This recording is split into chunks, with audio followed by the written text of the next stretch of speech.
I just want to say the last 36 hours of my life has been an experience that I don't want to experience anymore. Granted, I know things happen, but I don't even know where to start. I don't even know where to start.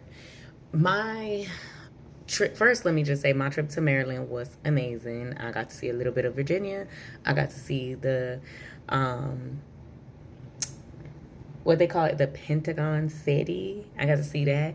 I got to see the Washington Memorial, in the White House. I really wasn't interested in the White House because I don't really give a damn about that, especially right now. And that both sides is, listen, I ain't even finna get into that. I'm just gonna start from the beginning about my flight. Now, I flew out there Southwest, which was fine. And a way to beat the system with tickets is you book a one-way, which is cheaper, and then you book the one back as a one-way, right? So instead of me going back on Southwest to book my flight back, instead of doing the round trip, because the round trip was more expensive, but if you book them separately, it's way less, right?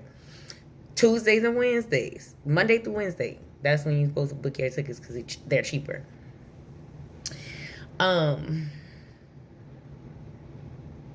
I get to the airport. They drop me off to the airport, right? I get through TSA. I did get stopped at TSA because I forgot my pocket knife was in my bag. So that was on me.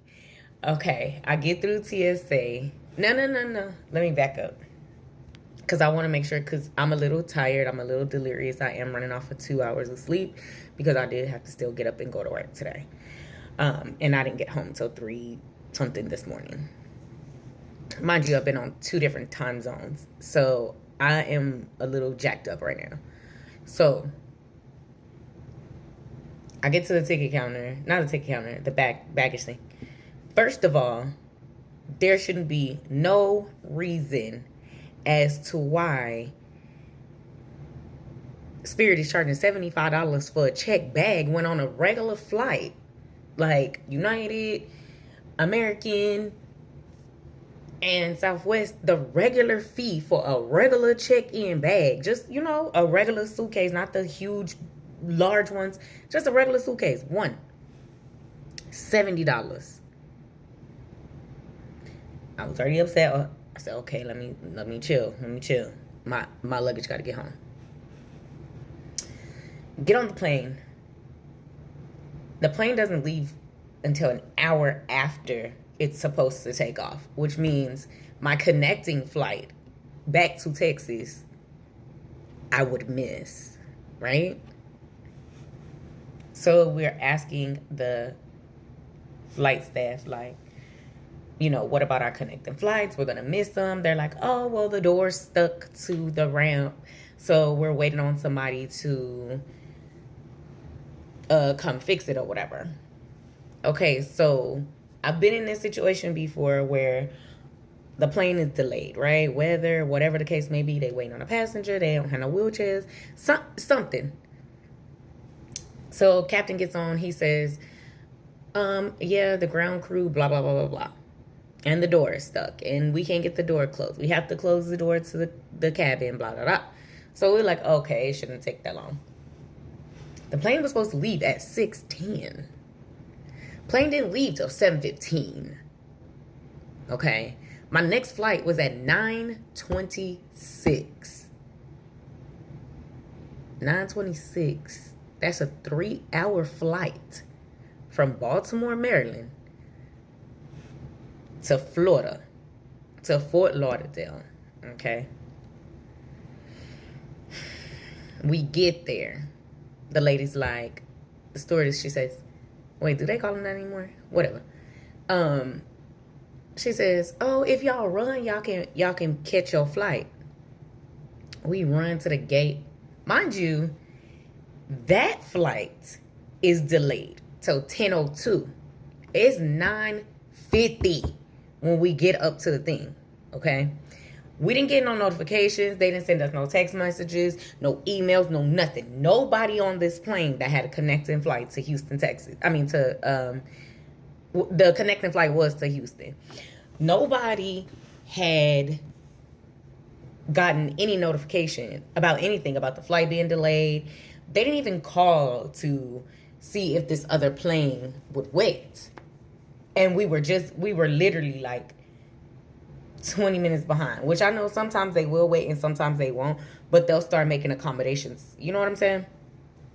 This is not like it just started storming and we had to stop, or just they couldn't bring no aircrafts off the ground or whatever. Nah, y'all knew this was happening. So nobody called to say nothing. Or nobody thought to tell the passengers something. So we running across the airport. Mind you, I ain't got no shoes on. That's disgusting. Because I had on some little slides and I was like, all right, now I got to run. I got to make my flight. I got to be at work on Tuesday. Monday is a holiday. Airport going to be crazy. So I decided to come back home Sunday. So I didn't have to be in that mess. This lady tells me, I already logged out for the night. I can't help you.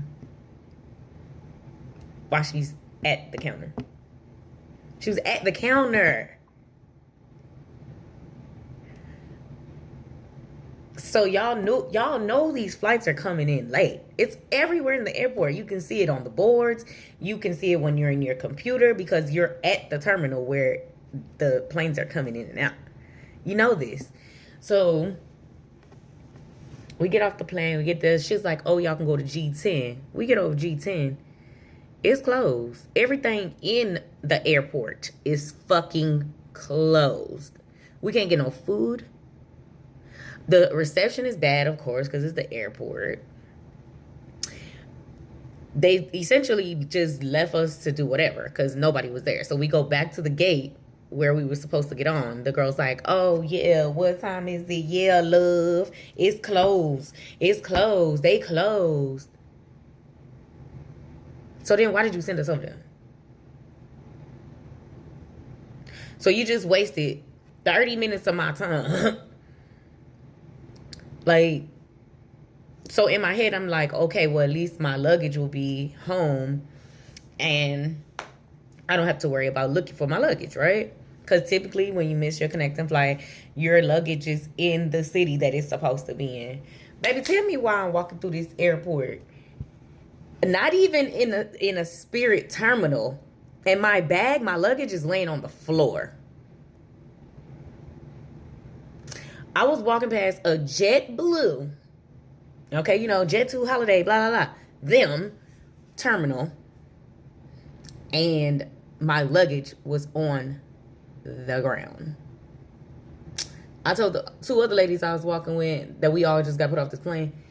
I think that's my luggage. And they was like, what? And I was like, yeah, that's my luggage. Mind you, my name is on my luggage big in the front. Okay, because I write my name on everything because I love my name. A big ass dark purple bag with Sonora Harris on there. It was laying in the middle floor. So they didn't tell nobody that they were dropping the luggage off. So they knew that we were gonna miss that plane.